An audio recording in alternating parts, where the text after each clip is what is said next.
Kati, nagulat ako doon ha, sa totoo lang. Talagang ngayon lang ako nakakita ng ganyan syndicated activities. Na pera, mali-maleta, binibigay sa mga politiko, sa mga nahalal ng bayan. Abay, kung hindi nyo tinitingnan yung follow the evidence, di ba sabi ng isang senador, we will follow the evidence. Ay, kung questionin nyo yun, eh ano pa ho ang paabutin natin? Di lahat na pinagdudahan. Hindi, Dapat follow the money. Pataon nila sa Senate as hindi bilang nasasakdal sa Senate, kundi bilang resource person. Eh bakit yung NBI pinapatawag sila, sinasawman sila parang sila yung nasasakdal?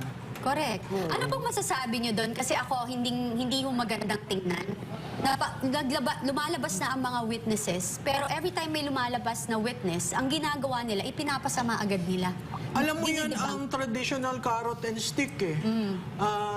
Yung carrot nila, bibigyan ka ng pondo, bibigyan ka ng promotion, protektado ang pamilya mo. Yung stick, ayaw mo, sige, kakasuhan kita. Sige, tatawagan ko ang iyong dito sa hearing. Suspend ka sa House of Reps. Sige, sisirain ko ang iyong buhay.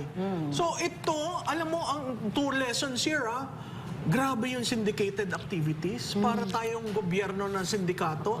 Pangalawa, grabe yung panunupil. Yes. Sa mga taong gusto magsabi ng katotohanan pero hindi labas or lumabas man ay babanatan ng babanatan. So, obviously,